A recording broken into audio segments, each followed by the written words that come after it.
Scott for Scots here. You ever want to grow new grass faster? Kinda like when you press the 2x playback button on your podcast so you can speed through episodes. Except at Scott's Turf Builder Rapid Grass, you're speeding your way from a thin and damaged lawn to a thicker, stronger one in just weeks. Bit too fast, maybe slow it down, okay. Let's just go back to normal speed. Get a bag of Scott's Turf Builder Rapid Grass today. It grows grass 2 times faster than seed alone when applied at the new lawn rate, subject to proper care. Feed your lawn. Feed it. As if the McCrispy couldn't get any better, Bacon and Ranch just entered the chat. The Bacon Ranch McCrispy, available at participating McDonald's for a limited time. Ba-da-ba-ba-ba. Ready for the underdogs, the upsets, and the unbelievable action from DraftKings Sportsbook? The biggest tournament in college basketball is here. Right now, new customers can bet just $5 on college hoops and get $200 in bonus bets instantly. Plus, for a limited time, all customers can score a no-sweat bet during round 1 and 2 of the tournament. Go on the app, opt in, and place a no-sweat bet this weekend. If it doesn't hit, you'll get a bonus bet back up to $10. Okay, and of course, that's again next weekend as we head into the tournament. So, really can't wait to see what happens here, and it's going to be fascinating. Unfortunately, as I'm recording this, the selection tournament hasn't finished yet. But, we'll get deeper and deeper into that as time goes on. It's going to be a lot of fun. College basketball is obviously very enjoyable, especially when it comes to the tournament. Download the DraftKings Sportsbook app now and sign up with code XXX. New customers can bet $5 and get $200 in bets instantly, win or lose. Only at DraftKings Sportsbook with code XXX. So instead of TPPN, it's XXX for this one. Minimum age and eligibility restrictions apply. See show notes for details.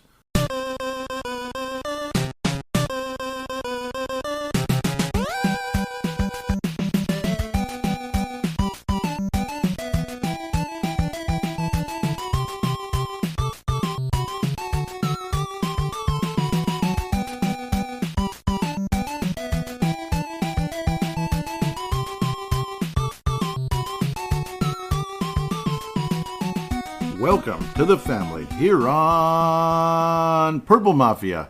I'm your host, Paladino Joey, or Joey Awajan. Purple Mafia is available in all of your favorite podcasting apps, along with the Pigskin Podcast Network coming out of Vancouver, British Columbia. Thank you very much, Dylan and Kyle, for having us on board there. Thank you once and always for downloading and listening to the show. It is a great pleasure to be back on board with you once again today, though unfortunately, it's a pleasure to be on and all that, but it's an unfortunate circumstance bringing me on board a little bit earlier than the free agency show. So we're going to keep most of the free agency news separate. This is about Bud Grant, all about Bud Grant, wall-to-wall Bud Grant. We will give Bud Grant, who passed away March 11th, the morning of March 11th, 2023, a moment of silence. Thank you, Bud Grant, for many, many, many, many memories. Apparently he was well liked by just about everybody. Everybody except maybe Ellen Page. Ellen Page and Bud Grant, apparently things didn't end so well, and that relationship never really fully recovered, unfortunately, as Bud Grant actually cut Ellen Page, and Page finished his career with the Chicago Bears of all teams, interestingly enough. But, that's about it. Just liked, but otherwise liked by just about everybody else, including Sid Hartman, who lived to 100 years of age. They were really good friends. Sid Hartman passed away in October 2021, making it to 100 years of age. Would have turned 101 had Sid Hartman survived beyond that. So an incredible run for him. October 2020, I apologize. Sid Hartman was born in 1920, in March of all, ironically, of all months.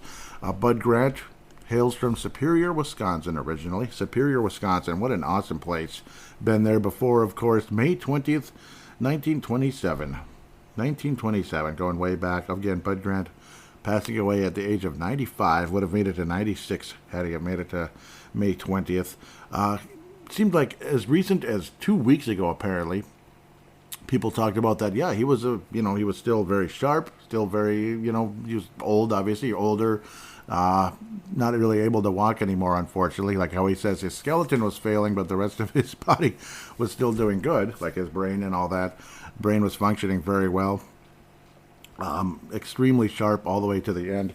unfortunately, just something, I don't know, like he wasn't feeling well, so he didn't attend the Bob Hagan retirement ceremony, that type of thing. They had a big thing for Bob Hagan, again, media director for the Minnesota Vikings, the guy who's famous for saying, time for two more, that type of thing, during press conferences and such. So obviously a legend as well. But Bud Grant was unable to attend it, and it's like he's not feeling too well. And then, unfortunately, 2 weeks later, a lot of people thought maybe, he'll be okay. He's just not feeling so hot, that type of thing. But unfortunately, that ended up being it, basically, 2 weeks later. But I mean, what a heck of a life. Very, very long, almost 96 years of age. Died in Bloomington, Minnesota. And, of course, famous for selling off his memorabilia over the years at annual garage sales in Bloomington. It's just kind of cool to think about that. His Vikings headquarters used to be around that area. Once upon a time and all that. And he had an office basically forever with the Minnesota Vikings, literally an office. So interesting stories you've heard from guys like Patrick Royce, obviously Sid Hartman in the past, but Patrick Royce recently, guys like that, even Dan Barrero, who were very much alive and aware of what was going on during Bud Grant's coaching career. Myself, I was alive in the later stages of his career, being born in 1979 and Bud Grant retiring in 83 and coming back in 85 for a single year in order to get the right coach in place this time around with Bernsey. And I also figured, at first I was like thinking, I could include this in the free agency show. I don't think that's a good idea. If I could do a show for Bernsey, as awesome as he was, and as great a character as he was, I sure as heck could do a single show for Bud Grant. Of course, in both cases, they both died in the off season. Bernsey died in June a few years ago. I believe that was, now I'm blanking when he actually passed away. I'll have to look that up. I think it was 2020. It was either 2020 or 2021. And it was good timing in a sense of, obviously it's never good timing of anybody passing away, but the only good timing was there's a good time to do the show, because it's like, it was June, and, people were probably wanted to hear some Purple talk anyway. But that one I did include some news in it. Why am I getting into that? I apologize. But obviously, as great a career and interesting a life as you'll ever imagine. Harry Peter Sr. and Bernice Grant. That was his mother. They called him Buddy Boy, apparently, and that's where Bud came from. That's where the nickname came from. So Harry Peter Grant Jr. is his actual name, Harry, and then Bud was the nickname. So, so Harry Peter Sr., he's actually Harry Peter Jr., Harry Peter Grant Jr. Interesting piece of information there. Some people may have known that already. Other people didn't. This and that. Very interesting, though. 6'3" and a tall, imposing figure, about 200 pounds. Again, coming in out of Superior, Wisconsin. Very athletic, very talented, kind of a invincible type of guy at a young age. So he said at age 95 on the Dan Barrero show. That was, I believe, the last radio show he was ever on. Just a couple months ago. He said one thing during that interview that kind of made me feel very sad, honestly, and then it made me even sadder when he passed away 2 months later. I'll leave that for the Freedom of Thought podcast, though. That just kind of made me very sad. Just one thing. Everything else was interesting, but, sometimes you learn this or that, and it's occasionally, once in a while, you might not like every single thing you hear. In 1940, Grant and two friends were duck hunting on Yellow Lake in northern Wisconsin when the Armistice Day blizzard occurred, a very famous and historical blizzard that took place. Armistice Day blizzard in 1940. That was November 11th, basically Veterans Day. Grant survived by sheltering at a gas station while his friends were at a farmer's house. Grant was feared dead because back then people didn't have cell phones, and maybe even payphones didn't really exist. We're talking 1940 here. So, even the old quarter phones that you see, some of us that are old enough that can remember that. And occasionally you'll even see some of those hanging around, obviously disabled. There was a disabled one not too long ago, even like as recent as a year ago, at one of the local gas stations close to my brother's house, about 3 miles northwest of here. Basically, a disabled payphone. That's the wire was disconnected, obviously, but I don't think they even had those in 1940. Maybe I'm wrong. They had public phones in some places, but it just, you didn't have the ability to communicate. And when a person is missing during a historical blizzard, you think he must have died. And apparently his father, who, was not an emotional person, this is from Bud Grant himself during the Dan Barreiro interview, said his dad wasn't the most emotional person, but he was God-fearing, which is nice to know. Very nice to know.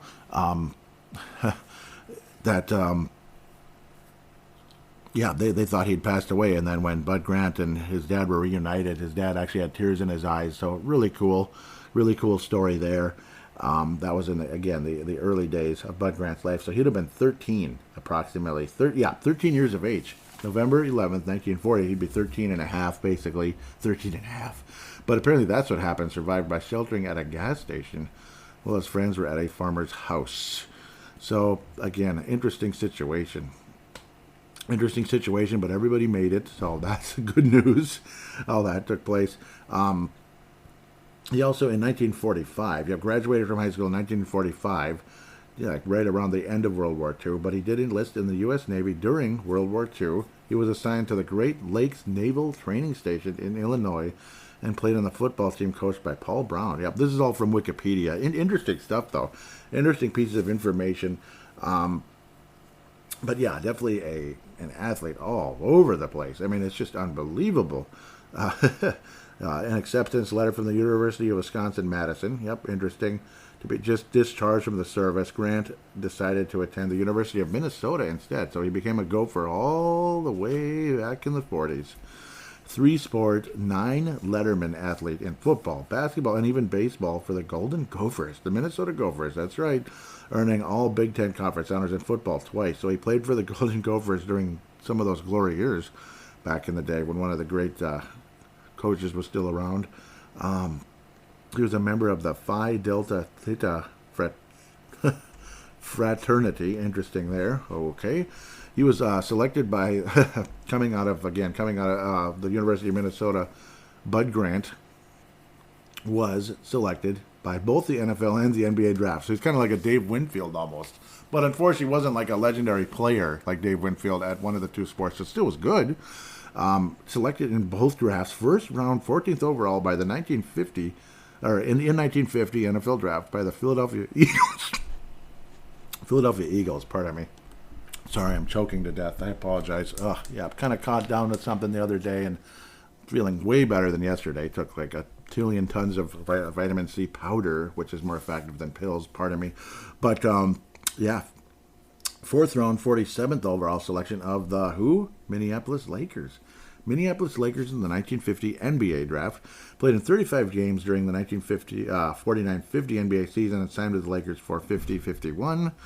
Chose to continue his basketball career with the Lakers because they were local and because he was offered a raise to stay for the season. Grant's close friend Sid Hartman was the Lakers general manager. Isn't that something? Which may have influenced his decision to remain with the team. He was friends with Sid Hartman all the way back then. Unfortunately, though, definitely more of a role player at best. 2.6 points per game in his 2 seasons as a reserve with the Lakers, and was a member of the 1950 championship team, the NBA champion Minneapolis Lakers, 1950. Interesting. And after the death of Arnie Ferrin in 2022, he became the oldest living NBA champion. So, yeah, interesting. So, yeah, Arnie Ferrin was, I believe, also a member of those Minneapolis Lakers. That's a name we've heard about from Utah. Barreiro was talking about him just recently. Again, Dan Barreiro locally here in the Twin Cities. 1950. So a guy he was the oldest remaining NBA champion at 95 years of age. Absolutely crazy. Again, more of a reserve role, but it is what it is. Hey, he made it to the NBA and was in the NBA for an extended period of time. That's kind of cool. With the Minneapolis Lakers of all teams, and I think that's pretty cool, generally speaking. Only 2 years with the Philadelphia Eagles and then played with the Winnipeg Blue Bombers. Again, that's a team that Mark Carlson is very familiar with. I believe that's where his wife is from, Cindy Carlson. And, Mark Carlson, Gold Star winner and Hall of Fame member of the Purple Mafia show. That's right. The Winnipeg Blue Bombers, and hard to not be a fan of that team. And it's the coolest name ever. How do you not like a team named after an airplane? I mean, it's freaking cool. Seriously, though. 1957 to 66, he was the coach. 53 to 56, he was a player, a tight end, basically. A tight end or defensive end. Interesting. So end and defensive end. That would be tight end if you're talking offense. Head coach from 57 to 66, and he won 4 Grey Cups. 4 Grey Cups. 1958, 59, 61, and 62. So 4 out of 5 years. They were, the best team in the world when it came to the CFL anyway. Coach of the year in 1965. All those years later, he wasn't the coach of the year when they won the championship. That's interesting. NFL champion in 1969. That unfortunately is a conference, that's like National League in baseball. So not a world champion, not a Super Bowl champion, but the NFL. It's interesting to think, though, he won it all with the Blue Bombers and he won it all with the Lakers, but didn't win it all with the Vikings. Got to 4 Super Bowls, but lost them all, unfortunately. Coach of the year in 1969. That was an awesome team, and that team is the one that, again, we'll always say that's when the great disappointment and heartbreak all began for the Minnesota Vikings. Was 1969. I call it the curse of 69 because it kind of was. Vikings were favored by 18 points and got manhandled by the Kansas City Chiefs. Again, 18-point underdogs. The Kansas City Chiefs manhandled that Vikings team. If the Vikings lost the next 3 against those dynasties like Miami, Pittsburgh, and Oakland, it's one thing. But win at least one of them. That was the one that really hurt the Vikings' history and denied us a champ. And that's kind of where we are all these years later. Who knows? Maybe we would have overachieved and beat one of those dynasties. Interesting to think Miami hasn't been back to a Super Bowl since. Or actually, they've been back, but they got manhandled by the 49ers. I keep forgetting that. 84. So, yeah. Minnesota Vikings Ring of Honor. What a surprise. I can't believe Bud Grant's in the Vikings Ring of Honor. Well, yes, he is. 50th greatest Vikings. 50 greatest Vikings, but he was a coach, not a player. But, 25th anniversary team, 40th anniversary team, coach of the year of CFL in 65, blah, blah, blah. NFL career stats, 56 receptions, 997 yards, and 7 touchdowns. Yep, 7 touchdowns, pardon me. I'm like, what's going on here? So that would have been a good regular season, but that was only 2 years. That's not bad for like a tight end. That's not bad, especially back in those days when I don't think they threw the ball as much. But they did probably use the tight end more often back then. Who knows? But to think he was all over the place like that. He bases most of there was a situation, or one of his teams in the past as well. Several members of the team died in a plane crash, and he was supposed to be on that plane. You hear a lot about this stuff among some of these legendary athletes and coaches and such. Like Bruce Boudreau could have died on 9/11, and he wound up on a different plane at the last second.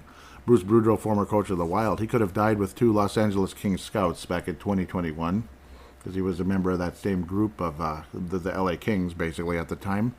He could have died in that plane crash. One of the planes that hit the Twin Towers. Yep.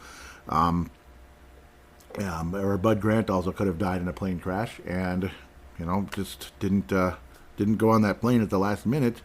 And yep, he wanted to get going. He wanted to get the heck going. He doesn't like sitting around. I'm kind of the same way. I don't like to idle around. Let's get going. Sitting around is dumb. I'd rather just say like a DoorDash mentality, you could say. You just want to get the heck moving around instead of just sitting around for 2-3 hours or even a half hour. If you can just go now, go now. And they said, yeah, go ahead. And then unfortunately, that next group of people on the actual plane ticket that was originally there died in a plane crash. Terrible, sad, and scary. But unfortunately, he says it's all luck. I don't necessarily agree with luck all the time. Sure, there's luck involved, but that's the only thing I don't agree with Bud Grant about, and I'll leave that where that is. Maybe I don't want to get too deep into that. I don't want to open up Pandora's box on that conversation at the moment. But interesting as well to think that Bud Grant was only the second coach in Vikings history and how long he lasted and how successful he was. Norm Van Brocklin just did not get along with Tarkenton. And, of course, Van Brocklin ended up, because he didn't agree with Tarkenton scrambling. He wanted him to just kind of stay in the pocket, and eat the ball, so to speak, as Tarkenton said. Why in the hell should I stand there and eat the ball? Where Tarkenton was more of why not scramble around, buy an extra couple seconds for a receiver to get open? And Norm Van Brocklin didn't see it that way. Bud Grant later on agreed with him, but of course the Vikings had to trade for Bud Grant, and he was significantly older, unfortunately, after having some success with the New York Giants. But of course, no Super Bowl with the Giants, unfortunately, for Bud Grant, or for Fran Tarkenton. It's a shame how so many great players, so many so many great players and coaches never got the title because it just wasn't meant to be, I guess. It just wasn't meant to be, unfortunately, all those years. The Vikings hired Bud Grant as their coach on March the 10th. Ironic, that's just 2 days ago. Wow, March the 10th, 1967. 56 years ago. 56 years ago, they hired him as head coach. About, like say a team needs their new coach. Maybe they're not in the hugest rush in the history of the world. They want to, look around, find the right guy. Ended up being a pretty familiar name and all that, and must have been pretty interesting and exciting for fans picking up their newspapers back then, because they weren't exactly using this thing that I'm using right here, this Lenovo laptop. They weren't exactly using one of those to read the news back then, or a Samsung S20 Plus, 22 Plus anyway. So, yeah, they're picking up their newspapers. Oh, Bud Grant, huh? That's a familiar name. He played with the Minneapolis Lakers years ago. Some ties here, and then ended up, and he was extremely successful with the Winnipeg Blue Bombers, about 400 miles, 400 or 500 miles north of here or so. Yeah, go for it. Let's do this. Ended up being an awesome career. Another thing that I really do appreciate very much, and yes, I'm going to open Pandora's box in this one. Sorry, I'm going to do it because I can, and because Bud Grant could then too. He required his team to stand at attention in a straight line during the entire national anthem played before the game, and even had national anthem practice. I like that. I like that very much. He also required outdoor practice during the winter to get players to get used to cold weather, and did not allow heaters on the sidelines during games. So even during the games when you're freezing to death, so to speak, they're like, nope, we're not doing that. We're going to have thicker blood here, because we are the Minnesota Vikings. This is our home field advantage. And every time the LA Rams came to play in the NFC title game, they were dead. And that's pretty much what happened back then. We beat the LA Rams multiple times in the NFC title game and denied them any hope of making any Super Bowl. Love it or hate it, that's called discipline, folks. And, hey, they played for him and they got it done. It's just, unfortunately, things didn't end well with Alan Page, but I'm sure they got along fine during most of Alan Page's career. It just didn't end well because Alan Page was like, I can still bleeping play, and Bud Grant was like, well, you're kind of too far, kind of long in the tooth. It was that kind of thing, kind of like Bill Belichick with the New England Patriots, how he would move on from players, this and that. Alan Page still played and had some success, but it wasn't the same, of course, and that's just how that goes, unfortunately. But interesting stuff. Very, very interesting stuff about the home field advantage. And, a lot of people appreciated that about Bud Grant, and, of course, walking out on the field as the Vikings were outside again for 2 seasons. And we got to have a home playoff game on an extremely cold day. It wasn't like some of the days this winter were a little on the warmer side. Like in January, we had a relatively warm January after a frigid December this past year. So we wouldn't have had as deadly of a home field advantage as we might have, say, if that December weather and January weather were switched this past year. Oftentimes they are. I mean, we get super cold Decembers, we get super cold Januaries. And back then, obviously, there were super cold Januaries. And that's why the Vikings had such great home field success in the postseason. It's incredible to think, though, Bud Grant did not have a winning record in the postseason, if I'm remembering correctly, because I just saw it here. Yep, so regular season NFL record, 158, 96, and 5, so 5 ties, a 620 winning percentage in the NFL. CFL, 102, 56, and 2, a .644 winning percentage. Incredible. Postseason, NFL, 10 and 12. 10 and 12, that's kind of sad, but I don't know. How many head coaches have winning records in the postseason? It's not easy. Because you're always going to have that team it's a decent team, but they end up losing in the first round, or they're just 500. They win one game and lose the next. Like, you got to the second round, or in some cases the conference final, depending on the amount of teams at the time, or if you had the bye, this and that. Like Dennis Green didn't have a winning postseason record, not even close, actually, because he lost his first 4. By the grace of God, finally won the 5th one. Jeez, literally. CFL postseason record, though, 16-8 and 1. I mean, that tells you a little bit there. Like, he was an absolute world champion, so to speak, in the CFL. But, yeah, I mean, 4 championships. The Grey Cup is the championship. Overall career, when you combine everything, 168, 108, and 5 in the NFL for a .607 win percentage. That's huge. CFL 118, 64 and 3 for a .646 winning percentage in the CFL. That would be the Canadian Football League, in case you think I'm weird and crazy and what is he talking about. No, they've been around a while, huh? But yeah, the Grey Cup. Yep. Obviously, unfortunately, they lost some. They won some, they lost some. That was actually, I think, him as a player. And that thing is still around. It's kind of like the Stanley Cup in a way, how you get your name engraved on it. Pretty cool. It's, wow, my God. 1909. It goes all the way back to 1909. The Toronto Argonauts, I've actually heard of them. 18 championships, and their most recent team to win it was their 18th championship of Toronto. Crazy to think they've been around for 109 years. But I do believe, yeah, your name gets engraved on it, and it kind of gets passed around like the Stanley Cup, I believe. Maybe not, though. Yeah, because it kind of has that Stanley Cup vibe, where it looks like it's from way the heck back in the day, and people's names are engraved on it. Like the Stanley Cup, you get your name engraved on it way back. Yeah, the trophy was commissioned in 1909 by the Earl Grey.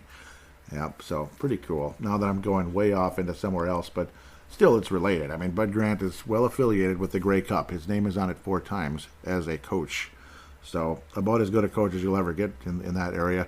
Just a damn shame. Couldn't get that Super Bowl. But obviously, again, yes, there was some quote-unquote good fortune in his life. It would have been nice if he, I'll just leave it alone. I want to get on. I better stay away from some of that. But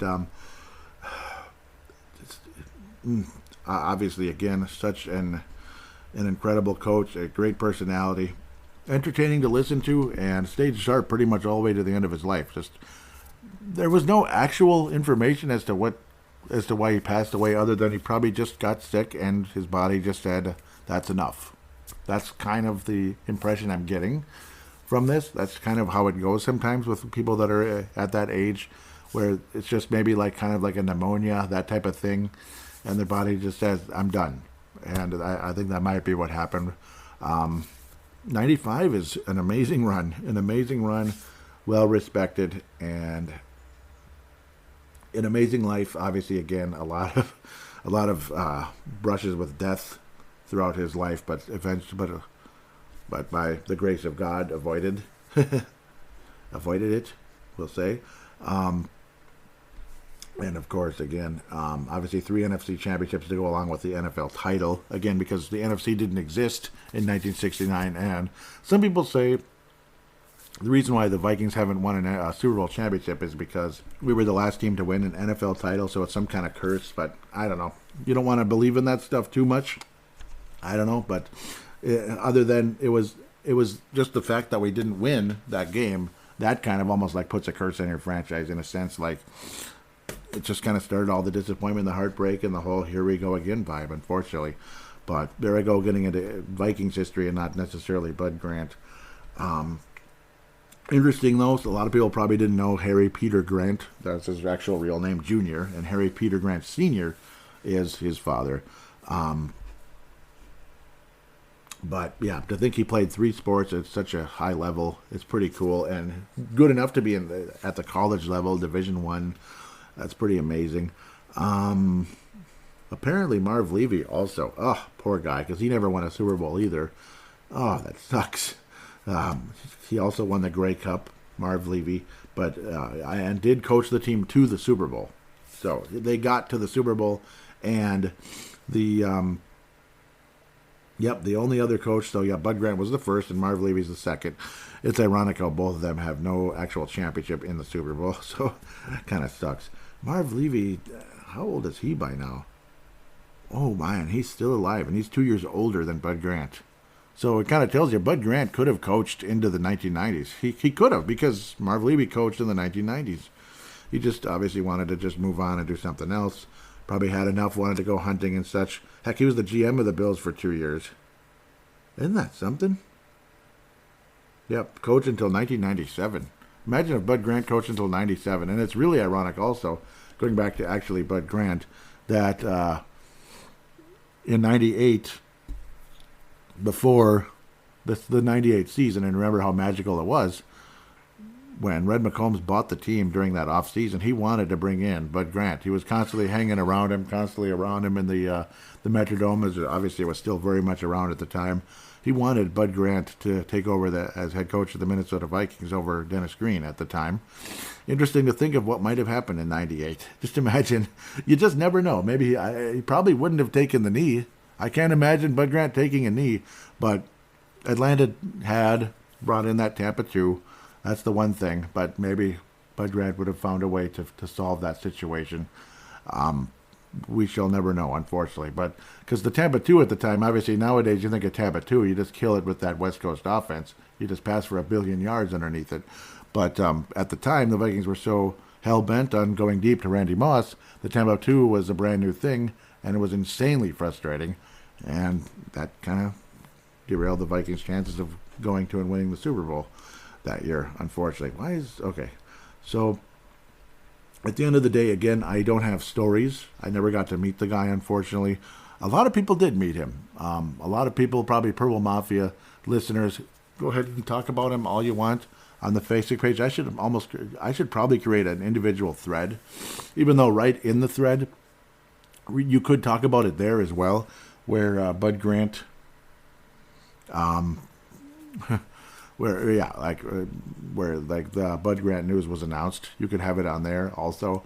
I kind of figure, I'll read the section right now for what's there at the moment, but maybe I'll create another thread where we can talk about it on the next episode, where you can give Bud Grant memories all you want, and it'll never, you can just go on forever, give your opinions on how, your opinions, and maybe some stories. Some stories you got to meet him. Maybe you met him at the garage sale. Maybe you met him at Hy-Vee. Who knows? Like wherever it is, Hy-Vee or what's the other place that I'm thinking about?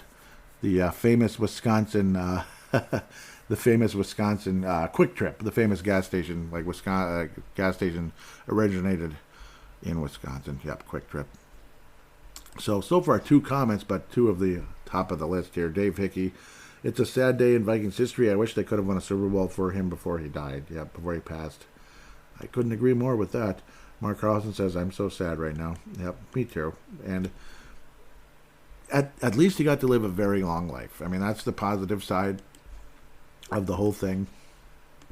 And I suppose that's what he would tell you right now if he could. He always liked to look at the positive. I've been guilty personally of looking at the negative with things, so somebody like me could definitely learn from that, to look at the positives. Again, I'm not going to agree with 100% of everything Bud Grant has said in the past, but I'm sure as heck not going to disagree with everything either. I'm going to agree with the majority of things. Yeah, but yes, other news like Cam Dantzler being released, which was quite a surprise. Adam Thielen, not a surprise, but still, frustrating for some people. Eric Kendricks, that was kind of popping up at the end of the last show. We'll talk about that more in the next show because that's free agency based. I just wanted to get on and talk about Bud Grant today and read what some of you had to say. I'm surprised there wasn't more actually, but we'll let you guys. It was still a fairly fresh story. Mostly just a lot of people kind of clicking sad face and all that stuff, like Gerald String, Tene Brown, people like that. Jerry Hicks, yep, there he is out of St. Louis. Jessica Eiler, cool. Mike Dale, Brett McCarthy, Randy Bright, Sharon Mayer Henry, cool. Marilyn Evans, Russell Engrav, Anthony Ziniel, John Jobkin, interesting. I think I got all your names now. Yeah, Randy Bright, yep, I mentioned that one. So really appreciate those of you that, care about this story. And yeah, I mean, all the respect in the world.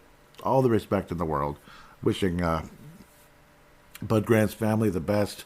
Obviously, you had the very successful high school coach, Eden Prairie, I believe. Very, very successful run for him. People always wanted him to take over the Gophers and all that, but that was it Mike Grant, but that never was meant to be.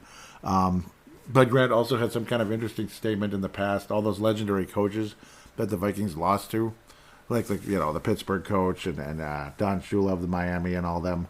the Raiders, John Madden, all of those guys, all those legendary coaches, Hank Stram, guys like that the Vikings lost to in the Super Bowl. He says, yeah, well, they're all dead. So that was kind of a Bud Grant type of humor thing. Yeah, well, they're all dead. And he was still alive. So, well, unfortunately now they are all dead, unfortunately. And I'm not making light of it. It's just an unfortunate fact. And it's sad, obviously. And anybody that cares about the Vikings and all that, it's a sad day. But again, at the same time, he got to live a very, very long life. And he would definitely tell you that, I'm sure. So we shall see what happens in the next few days when it comes to the Vikings and free agency and all that. I guess the window opens up, and we'll get into that in the next week or so, free agency conversation. Other than that, don't be afraid. Say whatever you want about Bud Grant on the page if you can. I would say you can keep it in the article if you want. Otherwise, I may even create a Bud Grant thread, maybe even right now. No, yeah, maybe right as the show ends, because I'm not as prepared as I'd like to be to write something somewhat decent. I'm not going to make it a long paragraph. Just say, yeah, probably not polite of me to just kind of talk, just kind of type and talk at the same time. It's a little weird. So, again, wishing all of you a wonderful week, and Bud Grant and his family, wishing you all the best, and we will talk to you soon.